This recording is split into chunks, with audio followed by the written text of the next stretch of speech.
عزیز طلباء و طالبات، ہم اس موڈیول میں یہ دیکھیں گے کہ حلال فوڈ کی اہمیت کیا ہے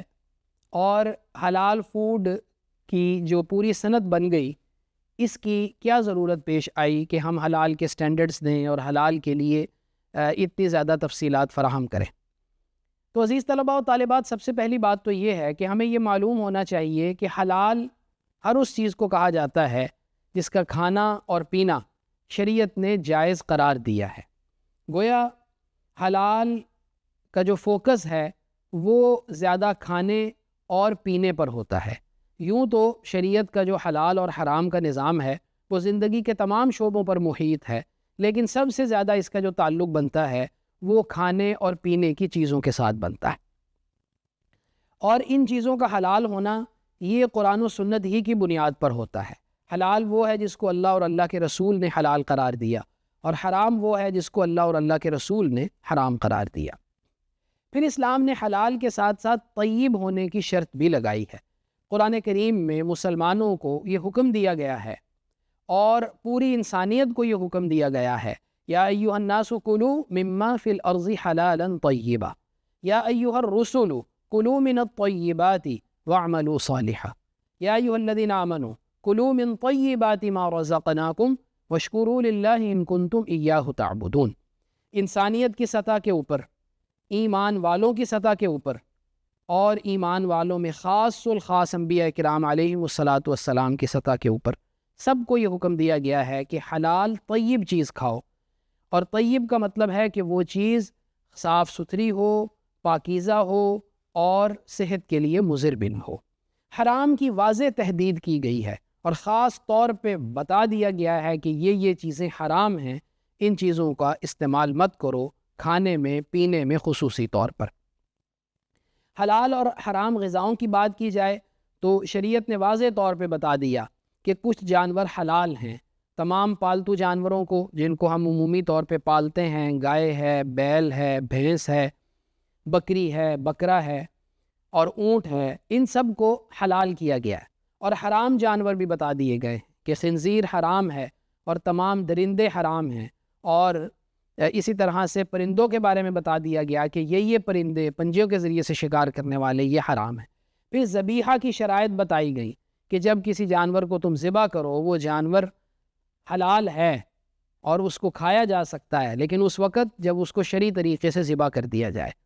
جس کی کچھ تفصیل ابھی آگے آتی ہے۔ پھر بتایا گیا کہ جو جانور مردار ہو جائے، خود بخود اپنی طبعی موت مر جائے، وہ تمہارے لیے حرام ہے۔ پھر بتایا گیا کہ خون جو بہنے والا خون ہے، دم مسفوح ہے، وہ خون جو ہے وہ حرام ہے۔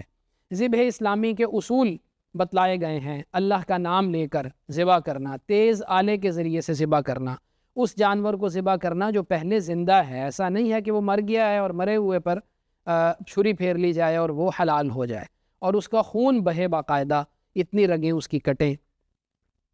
تو یہ جو تمام شرائط ہیں یہ بتائی گئی ہیں ذبح اسلامی کے اصول کے طور پر۔ پھر عزیز طلباء و طالبات، یہ جو جدید فوڈ انڈسٹری ہمارے سامنے آئی ہے، اس میں ایک بہت بڑا مسئلہ یہ ہے کہ فوڈ ایڈیٹیوز جو ہیں وہ شامل کیے جاتے ہیں، یعنی وہ چیزیں جو کسی بھی غذا کو پائیدار بنانے کے لیے، اس میں مہک پیدا کرنے کے لیے، اس میں ذائقہ پیدا کرنے کے لیے غذاؤں کے اندر جو چیزیں ملا دی جاتی ہیں، جن کو فوڈ ایڈیٹیوز کہتے ہیں، ان کی وجہ سے حلال و حرام کا مسئلہ بنتا ہے۔ اس لیے پھر حلال سرٹیفیکیشن کی ضرورت پڑتی ہے،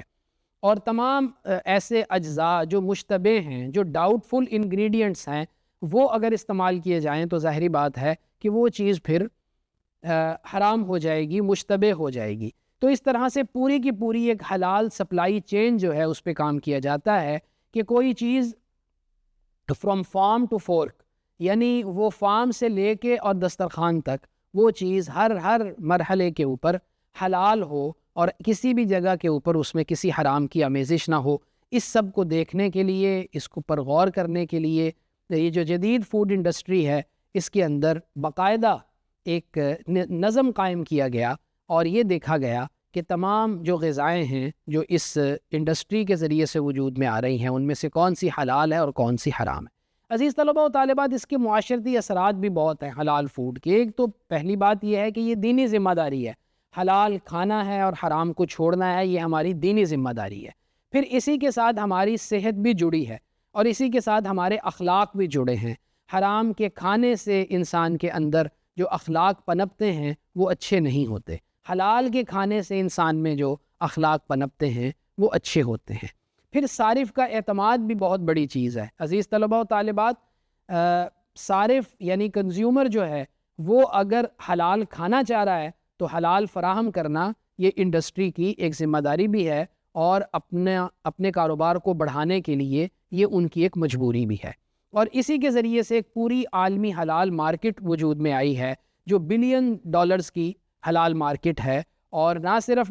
مسلمان بلکہ غیر مسلم بھی حلال فوڈ کو ہائیجین ہونے کی وجہ سے ترجیح دیتے ہیں اور حرام چیزوں سے احتراز کو بہتر سمجھتے ہیں۔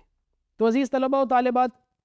اس موڈیول میں ہم نے حلال فوڈ کی مبادیات کے بارے میں گفتگو کی اور سمجھا، اور آئندہ موڈیول میں ہم یہ دیکھیں گے کہ جس طرح معاشی میدان کے اندر ایوفی نے شریعہ سٹینڈرڈز دیے تھے، اسی طرح سے ایک ادارہ وجود میں آیا تھا اور اس ادارے نے پھر حلال فوڈ کے بھی سٹینڈرڈز دیے تھے، ان کے بارے میں آئندہ موڈیول میں ہم دیکھیں گے۔